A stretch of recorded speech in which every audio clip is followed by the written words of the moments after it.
स्वः तत्सवितुर्वरेण्यं भर्गो देवस्य धीमहि धियो यो नः प्रचोदयात्। आज का विषय है पागल या प्रतिभावान। आइए इसे विस्तार से समझते हैं। छोटा सा 1400 ग्राम का मस्तिष्क, जो एक लिबलिबा द्रव्य मात्र है, अंदर प्रवाहित विद्युत के स्पार्क से इधर उधर होते ही कुछ की कुछ चमत्कारी विभूतियां दिखाने लगता है। इंग्लैंड के ब्रिस्टल के पागलखाने में 3 बच्चे भर्ती थे। साइकिएट्रिस्टों के अनुसार वे ऐसे तो पूरी तरह पागल थे और अपना दैनंदिन कार्य भी सलीके से नहीं कर पाते थे, किंतु तीनों एक एक विषय के पारंगत थे। कोई भी उस विद्या का विद्वान उनसे पूरी गंभीरता से चर्चा मात्र ही नहीं, अपितु मार्गदर्शन भी ले सकता था। एक बच्चा था पीटरसन, उम्र उसकी थी 14 वर्ष। वह वैसे तो पूरी तरह पागल था, किंतु उसके सामने दुनिया का बड़े से बड़ा वायलिन वादक भी कोई नवीनतम क्लिष्टतम धुन बजाए तो वह मात्र सुनकर उसे पुनः बजा सकता था। उससे कभी चूक नहीं होती थी।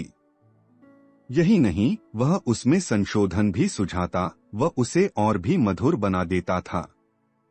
वायलिन की कोई लगातार 10 धुनें भी बजाए तो वह उन सबको उसी क्रम में दोहरा देता था। बड़े बड़े संगीतज्ञ उसके समक्ष आकर हतप्रभ होकर रह जाते थे। दूसरा पागल था डेविड कीट। वह अतीव प्रतिभा संपन्न चित्रकार था। कोई भी सुंदर दृश्य या क्लिष्ट संरचना का भवन हो तो वह तुरंत उसकी अनुकृति बना देता था। एक बार दृश्य या चित्र देखने के बाद उसे पुनः देखने की जरूरत नहीं पड़ती थी। स्वतः भी वह कभी आड़ी टेढ़ी रेखाएं खींचकर चित्र बनाता रहता था। वर्ल्ड ट्रेड सेंटर यूएसए के भवन के फोटो को देखकर ही उसने तीनों ही आयाम दर्शाता हुआ चित्र बना दिया। तीसरे बालक का नाम था स्टीवेंस, जो अति प्रतिभावान गणितज्ञ था। कंप्यूटर की तरह वह जटिल से जटिल गिनतियां तुरंत कर दिखाता था। विगत 700 वर्षों के किसी भी दिनांक का वार, उस समय घटी घटनाएं वह ऐसे बता देता था जैसे उसके मस्तिष्क में वे चलचित्र की तरह घूम रही हों।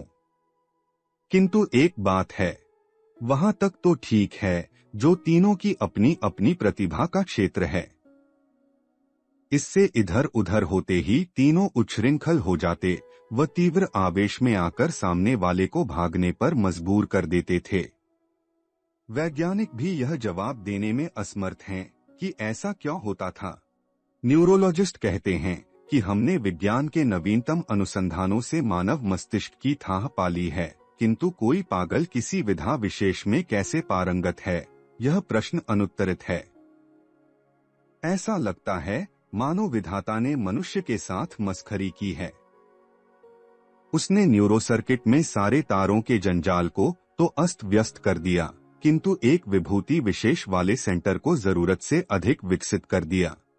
एक संभावना की भी झलक उस परमसत्ता ने, माटी का पुतला बनाने वाले कुम्हार ने मनुष्य को दिखा दी कि वह माया के जंजाल में उलझा एक पागल है, वह छिपी क्षमताओं के प्रति अनजान है।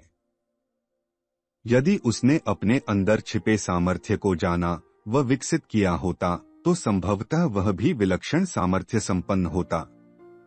इस पुस्तक के अन्य अध्याय सुनने के लिए डिस्क्रिप्शन बॉक्स में दिए गए लिंक पर क्लिक करें। For more videos visit our channel. Please like, share and subscribe.